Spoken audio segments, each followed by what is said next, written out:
Hey guys. So real quick, I just wanted to jump on today. I'm trying to go live more consistently to give you guys the tea about being ATC. So today's topic is all about a day in the life, real time, what you can kind of expect as you get up and running when you start to get contracts and things like that. What does a typical day look like for a real estate transaction coordinator? If you're just joining, I would love it if you can tell me where you're checking in from. If you're already a TC, if you're a real estate agent, let me know. Thank you guys for joining me on a Friday afternoon. I'm just making sure that I am live everywhere. So give me a second while I check Facebook. If you're checking in from Facebook, let me know in the comments. Okay, I'm live on Facebook. Okay, I'm just making sure. Welcome. Hey guys. Hey. Welcome. Let me know where you're checking in from. Let me know if you're already a TC. Let me know if you're on Facebook, Instagram, or YouTube, all that good stuff. Let me know if you're also a real estate agent. This is great for agents as well. So, that may be on the fence about hiring a TC. You can kind of see all of the things that we do, all of the benefits of having a TC just by all of the tasks that I'm going to be talking about. Also, if you see my eyes drift over, it's because I have some good notes that I wrote and I have to have notes to keep me on track. So if you see me drift this way, that's me just making sure that I am grabbing my notes. So again, thank you guys for joining. We're going to go ahead and get started because I've hopped on a little bit late. So a day in the life of a TC, how to effectively manage or structure your day as a transaction coordinator. Okay, so number one, we are in the real estate industry, but we're considered real estate adjacent. And with me being a licensed agent myself, it took me a while to really understand this, that I don't work agents' hours when I have my TC hat on. Okay, my hours are the typical hours that you'll find a title company or a closing attorney having, or maybe even a lender, because the negotiating and things like that are time restrictive and that are happening in the evenings are not our role as TCs. That's the agent's role. So typically, my typical day starts around 9 or 10, depending on the day, depending on what I have to do with the kids. What I love about having a transaction coordinator business is that it is flexible. If you have your systems and your procedures set up correctly, you can have a flexible day as a TC. But also know that real estate transactions take on a life of their own. No two transactions are the same. No 2 days are the same. One day can be slow, the next day not so much. Our day is spent handling proactive things, because as TCs, when we have our systems and our procedures set up correctly, then we know what to expect. So we have a set of proactive tasks, but then there are emails that come in that require us to be reactive. So with that being said, we typically orchestrate, I like to say that we orchestrate this beautiful dance amongst the parties. And so like the parties would be, we're the band leader, the parties would be the band members. Band members are the closing attorney or the title company, the lender, the co-op agent. Everybody has a role to play. And our role as the TC is to kind of rein everybody in, making sure that things are happening so that we can ensure a smooth closing. Also keep in mind that although we are assisting the agents. So again, this is something that I had to learn as a licensed agent myself. I am not the agent when I am wearing a TC hat, so with that being said, I am here as a guide, another set of eyes, but the agent still has to agent. The agent is the one making 3% or more or less, but they're the ones making the big bucks on these transactions. you're making a flat fee. So it's important that as a TC, you streamline what your role is and that you communicate that when you're doing your discovery calls with the agent so that they understand that, yes, we are here as a help, but we are not here as another agent or as a co-agent. Now, if you want to give me 25% of your commission, then I'll think about it.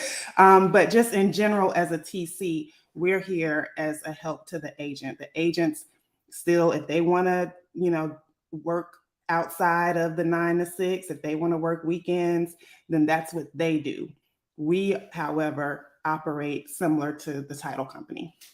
Okay, so got that out of the way. So let's talk about a few things that I do to structure my day. So when I get my day started, the first thing that I do is check my emails. There are some people, some business gurus that are like, do not check your emails first. But as a transaction coordinator, as the ring leader or the band leader, you absolutely have to check your emails because things, like I said, happen late in the evenings, the night before, after you have gone for the day. So you want to make sure that there aren't any fires that need to be put out, any amendments that need to be signed right away, things like that. Because again, a lot of times agents are doing what they do throughout the day and they don't get to their emails until the evening. So a lot of the things that you've sent out to get responses for and things like that have been replied to the night before. So you want to go ahead and do your morning sweep of your emails. And so in the morning, I'm checking to make sure that no new contracts have come in. I'm checking to see responses to emails that I've sent out that they've responded to. I'm handling things that need to be handled. The way that I do my emails is I use inbox zero method. So I try to have all of my emails responded to or addressed before I leave each day. So that's how I know that in the morning, the emails that I did receive are emails that, are a new batch of emails. This helps you keep track of everything that you need to keep track of. It's our role as the TC to be organized because a lot of agents, I don't know if you guys have heard of like personality tests like Myers-Briggs and things like that, but a lot of agents are what they call high D. They don't really like to get caught up in the minutia of paperwork and emails and things like that. They like to be, schmoozing, communicating, talking, all of that fun stuff.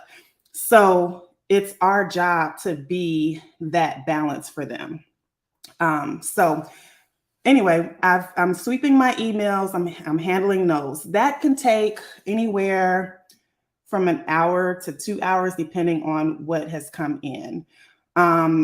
I don't necessarily immediately get straight to any new contracts. So if I got any new contracts, I take a look at them, but I try to do my emails where I'm handling the low-hanging fruit first. So emails that just require, emails that are just for my information, for instance, those emails, I simply, take a look at it, check it off. Okay, got it.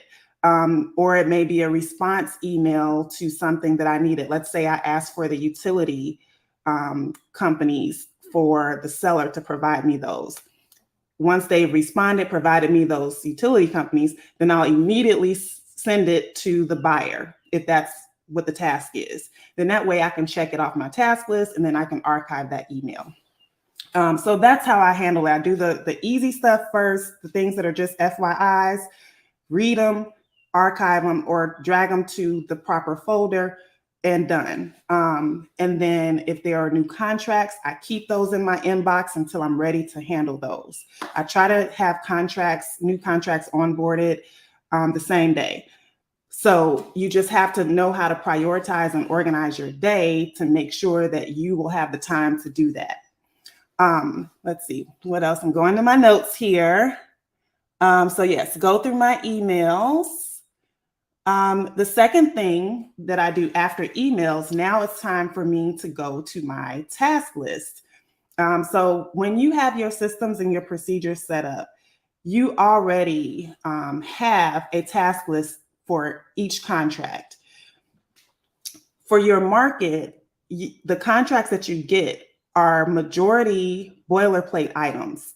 So it's going to be the same contract every time. There are just a few fillable items, fillable dates in each contract. So those dates are what I'm tracking. If there are any special stipulations outside of the contracts, like amendments or exhibits, then you add those tasks to your task list with a time deadline. So everything on my task list has a deadline. So my proactive items, I create a deadline based off of my experience. So let's say, for every contract, 10 days after the binding agreement date, I'm going to be reaching out to the closing attorney to make sure that they have the HOA letter, for example. So that's on every contract. So I know whether or not it's in the contract, whether or not the date is in the contract, that's the date that I've assigned for myself to follow up on with the closing attorney. So the tasks and deadlines, I purposely do not do tasks and deadlines first let me rephrase that. I don't like to do tasks and deadlines until after I have swept my emails. And I do that for a reason. You never want to follow up on a task or a deadline, not realizing that it had already been addressed in the email. So therefore, do your emails first. If the task has been addressed in any of the emails, immediately go ahead and check that task off your task list. Then that way, when you time block your task lists and deadlines, you're not doing duplicate work or you're not sounding clueless because it's already been addressed. So again, tasks and deadlines consist of proactive items such as following up with the lender for an update.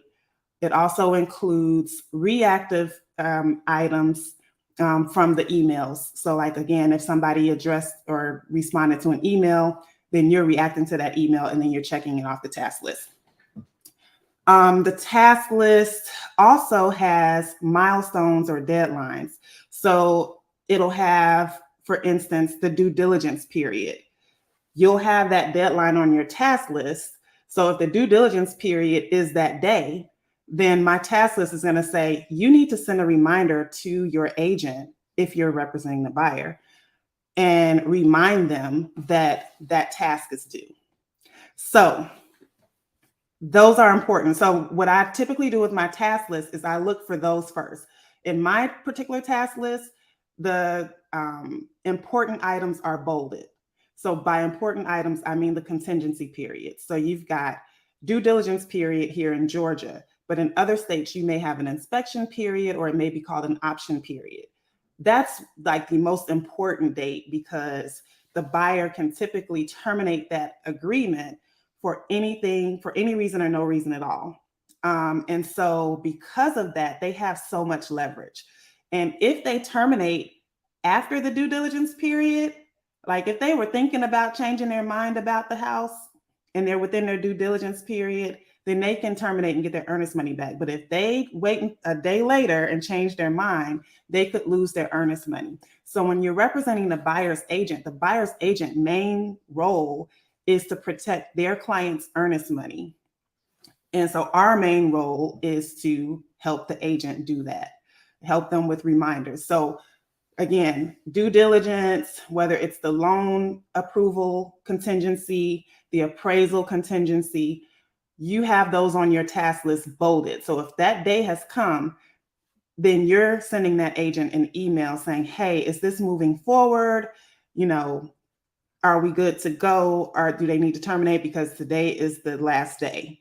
Most agents are on top of these things already. Again, we're just a soft place to land for the agents. We are a reminder because things happen, people get busy. So we're there to just help remind them of those dates. So that's kind of how I handle my tasks and deadlines. It's the opposite of what I did with the emails. With the emails, I was looking at the low-hanging fruit, first, the things that are easy to check off, the things that I'm just getting for notification reasons only. For my task list, though, I'm looking at the heavy hitters first. I'm looking at the most important things first to make sure that we don't miss those dates. Okay, somebody says, I was just going to ask that she uses TC Docs. I use TC Docs as well. Broker Relief TM. Yeah, I use TC Docs also. And it does a great job of kind of organizing those things from most important to least important for me. Okay, so urgent tasks is my third thing that I kind of organize my day with. And the urgent task would be, if let's say we're extending the due diligence period or we're extending the closing date. If I've been asked to do those things, those are pretty time sensitive because a lot of times you have to send that amendment out before the expiration. So let's go back to my example of the due diligence period. I'm sending my agent a reminder, hey, today's the last day for due diligence. The agent's like, oh my God, I didn't realize that. And we're still waiting for the inspection report, let's just say. We're going to need to extend it. So the agent requests for us to extend the due diligence period by 2 days. That's very important because, again, if I don't get that document, if I don't help the agent get that amendment signed before the due diligence period expires, then we have put our buyers at a disservice. So I go ahead and handle those amendments as well. So those are the urgent tasks that I was talking about. This can actually be merged into your email suite as well. But sometimes the agent may send these urgent tasks as a text message, or it may just come up. They'll call you if it's urgent. So you kind of have to somewhat drop things so that you can make sure that before the end of the day you can get those signed, because once you pass like close of business, it can be hard to get the signatures you need. And also, again, as TCs, we have a line that we draw, or most of us do, as a boundary of what our hours are. So I typically try to do all that I can within those hours because I really want to add value for my agent. I don't want them to have to do that when they come back from a day of showing and things like that. So that's what the urgent tasks are for. Let's see. Proactive tasks. So we talked I touched on this a little bit. Proactive tasks. This is where I handle items that I needed a response from someone else on. So in my transaction management system, again, I have proactive tasks in there. It doesn't tell me in the contract that it doesn't give me a time in the contract for the closing attorney to provide the HOA letter, for example, right? There's no deadline for that. However, experience has taught me that if I don't have that HOA letter within a few days of closing, that could delay the closing. And I know that with the HOA letter, we're relying on a third party, on an outside person outside of the contract. And so they don't care as much as we do. So I know that I needed to make a task in my own personal task list to follow up with the closing attorney at least 10 days before closing, just to say, hey, has the HOA letter been ordered? When is it due back? Just to make sure that everybody is on the same page, because sometimes it could get missed by the closing attorney. They may not realize that it's in an HOA, or they're having trouble getting the letter. This is how it engages everybody and all hands on deck to be at high alert that we need this HOA letter. So that's what an example of a proactive task is. Just things that you need a response on. So I'll send that email out. I may send a proactive task to the lender the day after the due diligence period expires, just saying, hey, can we get an update on this loan? When is the appraisal due back? All of my proactive emails are open-ended. So I don't send out emails that are just kind of a yes or no. I send out emails to get information. So as you get into this role, you'll start to understand like the information that you need to have in order to make sure that there are no delays, um, or worse yet, declines or whatever. You don't want any surprises if you can help it. So that is what I mean by proactive tasks. Okay, so I'm checking my notes again. Let's see, we talked about appraisal updates. Um, it's also important to make sure you're on top of actually checking off each task as you do them so that you're, again, not doing double work. I also have a place in my task management system where I can make notes, because there will be times that you send out a proactive email and you have to, send it several times, or you may have to do several things in order to get that answer. So with that, you want to make sure that it stays on top of mind so you know that you need to follow up on it.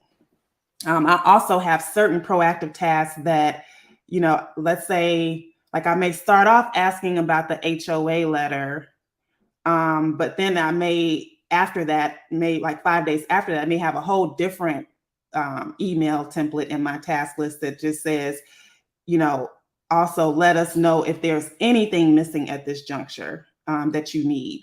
So I have a mixture of emails that I send out just to ensure that we're not missing anything. Okay. Anytime you need a response. Okay, so I do these emails. Oh, I like to do these proactive emails as early as possible, because then that way when you get off of emails, because this is another thing, I totally recommend that once you do your email sweep, you let emails go, because emails are an extreme time suck if you allow them to be. And you'll find yourself dropping what you're doing to answer emails immediately. And I used to do that all the time. And it ends up, it's not an effective way to lead your day. If it's urgent, hopefully you'll get a text. I mean, I'm not saying completely let go of your emails, but 1 or 2 hours of doing other focused work and having your emails down is okay, generally. So I was going to say, I do the proactive tasks right after I shut my emails down. So, like in the morning, you do the email sweep. When you're done with that, before you get to your tasks, or when you get to your tasks, that's when you go ahead and send out your proactive email templates. I have email templates set up to make things easier. If you don't have a transaction management system, which I didn't for the first 2 or 3 years of my business, that's fine. You can actually create, you can create your own email templates and just save it in your notes or save it somewhere in a Word document or something. And then every time you have to send that email, you just copy and paste. But for me, I have a transaction management system with emails that I've already created. So all I'm doing when I'm doing a proactive email, okay, back to our example of the HOA letter, I'm going to go to my HOA letter template. I'm going to push the button and send them. And then what happens is when you go back to your PM email sweep, you've already done your AM email sweep and you've gone to your PM email sweep, then by that time, hopefully you'll start having answers and responses that have come in from the proactive emails that you've sent out. So it's a way to keep things effective for you. Okay, so finally, after that, we are to our contract onboarding. Contract onboarding, I try, in my mind and in the mind of my VA, I say, for my business, we want our contracts onboarded within 4 hours of receipt during business hours. But as you can see, the tasks that I've already mentioned for our morning tasks, that can take up quite a bit of time. So we still strive for 4 hours. And by 4 hours, there are a few things that occur in the onboarding process. But at the very least, I need to get the intro email out. And in order to do the email intro or the intro email, there are things you have to do with the contract. You have to review the contract when you receive it. If there are any missing items, you either have to handle them or let the agents know.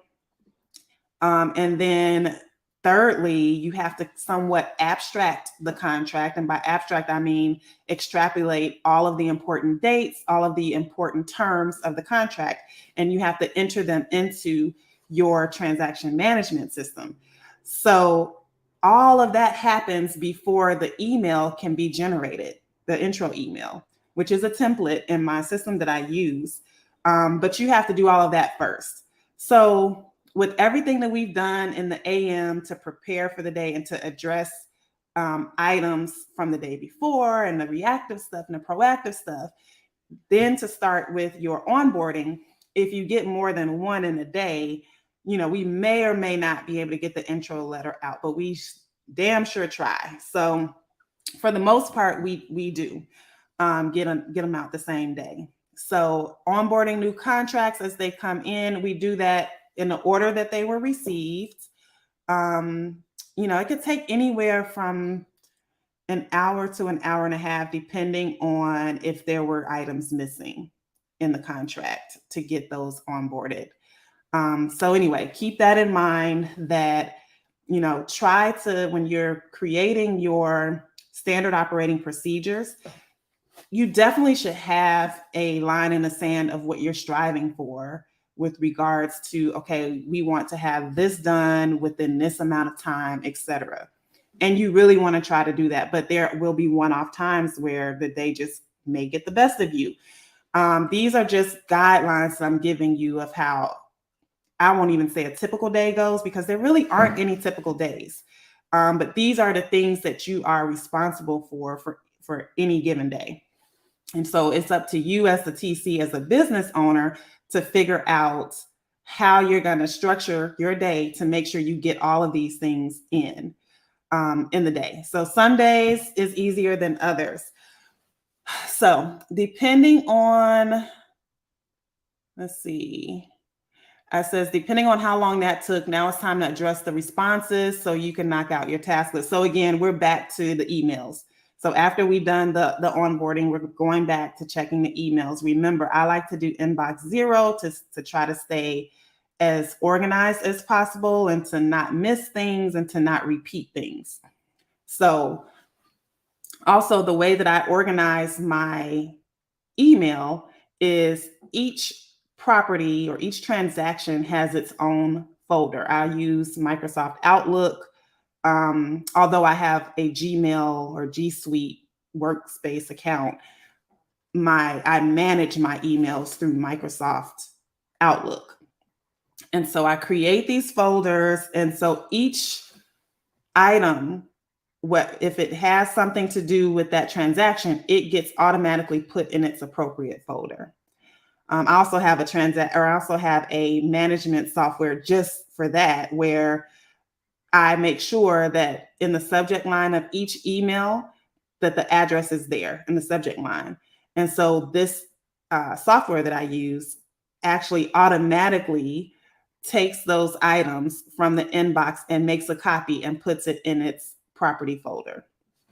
I used to spend a lot of time doing that manually. Now I just go ahead and pay this software, which the software does a lot more, but I only want it for that. And so that helps me as well, so that I can go ahead and make sure that my inbox stays at 0 as much as possible. Let's see. Lastly, once you've gotten to inbox 0, okay, so the last thing, you do not want to get caught up in working in your business constantly and never working on your business. So try to time block some time to market your business. And trust me, I'm still learning this. The first few years of my business, was completely word of mouth, and I did really well with that. But you can't get comfortable in one way of getting clients. So you need to block some time out so that you can have time to work on your business. So use the last part of your day to whether it's create some content for if you're doing online stuff. If you cannot go wrong if you're creating educational content for your followers, educational, entertaining. If you can do both, that's great. I have a student, a former student who's in the TC playbook, who she does great at this. Like she started off at zero, and now her business, she gets so much business from social media, and she does a great job of combining education and entertainment in her content. So that could be that could be calling up brokerages, that could be following up. Also, you can set your whatever you use for your discovery call. So like I use Calendly. And I have Calendly blocked where, certain days of the week from 3 to 6, those are the days that I have available for discovery calls. So when someone goes to look at my calendar, the only times that I have available are these certain days from 3 to 6. I don't want people to be able to call me any time of the day. As you can see, we have so much that we have to do, so much focused work that we have to do. So figure out what part of your day that you can actually accommodate taking calls and make those your available hours for that purpose. Okay, so based out of all of that, we went over several steps that I do in my day. Number 1 was clearing out my inbox. Number 2 was tasks and deadlines. Number 3 were urgent tasks. Number 4 was proactive tasks. Number 5 was onboarding new contracts. Number 6 was knocking out the task list, addressing responses, just focused work that don't fit into those boxes. And then lastly, and certainly not least, is working on your business, your marketing plan, and things like that. You have to generate new business, and you need to make time to do that. So my tips are, number 1, handle all of your proactive emails in the morning. That way, you'll have something to look forward to when you come back to your emails in the late afternoon. You'll be able to knock some things off of your task list. The other thing is check your emails first, and then step away. Do not get focused on your emails or answering emails or having notifications for your emails constantly, because if you do that, you won't be able to get other things done because you'll feel the urgency. Like you'll feel like every email is urgent to be responded to right in that moment, and you won't get anything done. I also recommend inbox 0 in the morning and in the afternoon before you leave, if possible. Try to keep your inbox at 0 unless it's something you're still working on. That should be the only email left in your inbox. Try to address all emails every day because things happen so fast. Things change a lot in real estate transactions, and it's easy to get confused or just thrown off. So, and you just be surprised at how many things that seem like it just takes a few seconds. You'll be surprised at how those things add up. So if you're having to be like, did I do that or didn't I do that? That thought process and then going back through the emails to kind of get the story to see what happened, that is a time suck. So try to do inbox 0 to keep your mind clutter free and keep your day clutter free. Have a task list and make it visible so that you can make it a task list where it'll show your completed items as well as what's left, as well as upcoming items. Those things, it just all helps with your brain not being so cluttered, because it is a lot to keep up with several different transactions, several different brokerages, etc. And then the last thing is to get a timer to help you time block. I haven't done this yet. I have an Alexa and I was using it for a minute, but where you can just say, okay, I'm gonna have a timer set up every hour, whether that's gonna be me after an hour getting up and doing some exercise, standing, jogging, or whatever, coming back to it and doing a different task. But try to set a timer to help you time block. There was something else that I wanted to mention that I forgot with the proactive, and it just crossed my mind and it just left me just that fast. This is why I try to write everything down, because I will forget. Yeah, I can't remember. So let's get to some questions. When I get a new contract, my mind feels like it must be done right this second, and it stresses me out. Exactly. It's all about your systems that you have in place and trusting your systems. And also, it's about setting expectations from the beginning with your agent clients. So, with the agent clients, I tell them it'll be onboarded within 24 hours, depending on the time we received it. But most times, it will be onboarded prior to that. That way, I'm under promising, but I'll over deliver because we are striving for 4 hours, right? And then I don't feel stressed. I don't feel bad that it wasn't done in 4 hours because I told them 24 hours. So keep that in mind. We want things to be less stress for us as well as our clients. They're hiring us to help manage their stress levels with regards to everything that has to be done. Oh, that's what I forgot to mention. Broker compliance. So broker compliance goes in there somewhere. I think it goes in, I think where I mentioned the focus deep work. So what I like to do with that is with broker compliance, we know, like for me in my business, I strive to have broker compliance completed within 5 days of closing.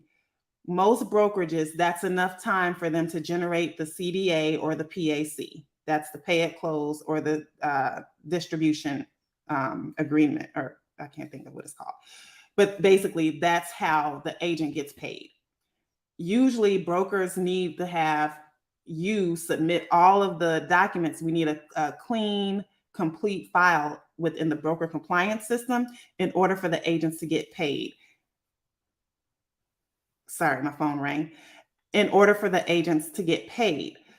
So that is like, aside from making sure we close seamlessly, the second job is making sure the agent gets paid, because if they don't get paid at closing, now we got to wait on our money. So that's highly important. So what I do with broker compliance is, we know we have until 5 days before closing, but I strive to have it done before then. And what helps me with that is during my deep focus work time, I'm pretty much batching the tasks. So, okay, I know for every brokerage, they're going to need a commission agreement.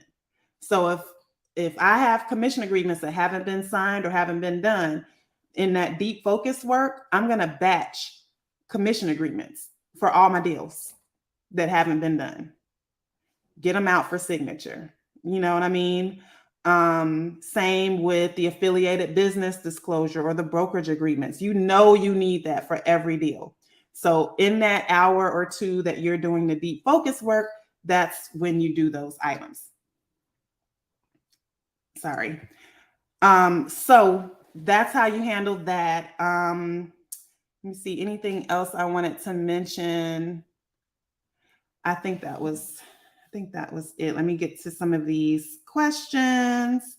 I just scheduled out all my May social media posts, so it's one and done for me. It was worth paying $20 monthly. Yeah, that's a great idea to get the social media posts out, but also keep in mind, depending on your business model, that scheduling out is cool, but these days, people want to work with people. They don't want to necessarily work with your logo. Like, they want to know who they're giving the transaction to. They want to see something relatable with you. Some of them. Now, it depends on what, like I said, what your business model is. Your business model may be that you are going to actually go, maybe you're in a smaller market. Like, I'm in Atlanta. It's spread out. It's huge. It's a waste of time for me to go into traffic and just pop up in somebody's brokerage and the broker isn't even there, or it's just a lot. So that wouldn't be my method, but maybe you're in a market where you can do something like that. And maybe social media may not be your main source of lead generating. So if that's the case, then yes, you should have some activity on your social media. You can have general stuff. But in my case, a lot of what I do for lead generating requires people, it's word of mouth. So I do have, I've generated quite a bit of contacts and colleagues that, know me personally, and that's helped me as well in my market. But I think for me, like I need to be, you need to see my face. Like I need to go live, which going live is not my favorite thing to do. I love y'all, but I'm always nervous. You may not necessarily have to go live, but like I said, having educational and engaging and entertaining content is something that sometimes can't be pre-scheduled, or if it does, you have to it's a lot to do. So I find that like I have a social media person that helps me, but I still have to provide the content, and then they generate it or edit it and things like that for me. Do you use only your email signature, the agents, or both? I use only my signature, but I have my signature edited, or what word am I looking for? I have my signature customized for each agent. So my signature is my information, and it's Courtney Rozier, transaction coordinator for agent's company or agent. So it has their information on it. For me, I am one that is leery about too much customization. I mean, it depends. Like if you're a mega team and you want me to work with you and you want me to have my emails filtered through your email server, then I would consider that, because that would make financial sense. But if you're a solo agent, um, I can't toggle between all these different email addresses. So I have to keep that in mind when I'm asked things like that. Like I don't want to just say no, but at the same time, anything that's going to impede on my productivity, I don't want to do it. And it's not fair to the agent that's asking me to do it, nor my other clients. Because I know that it's going to cause some delays or some time. This is already so helpful, because since we all pretty much work independently, I wasn't sure if I have a similar process as others or not. So thank you. Good. Yep. You're doing a good job. I'm sure you're doing a good job. I use TC Docs too. A-Frame, I don't have much experience with. It's my understanding that with A-Frame, don't you have to customize that yourself? With TC Docs, I did have to do some customizing, but it was so simple because it's actually for transaction coordinators. So I'm a TC launching my business, working on lead gen. Okay, I think that answered all of those questions. Let me see if I have anything on Facebook. I do not. All right, so did you guys find that helpful? Let me get a fire emoji in the chat if you did. I appreciate you guys for joining me today. If you're catching the replay, go ahead and comment replay in the comments. Make sure you're following my page. I'm going to be going live. Try to go for weekly. I just need y'all's help with giving me some content ideas, because I want to deliver the things that you want. So let me know, DM me, or let me know in the comments what you want me to present on, and I'd be happy to do it.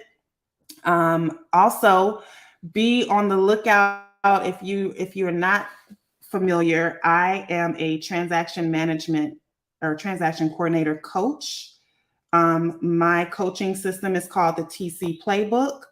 And I'm going to put the wait list on here. You can go to www.thetc. Sorry, y'all. I'm not used to doing this. The TC Playbook.com waitlist. Okay, so you guys could go there and join the waitlist. I am going to be relaunching the coaching program soon. It includes 5 pre-recorded modules that you can do at your own pace.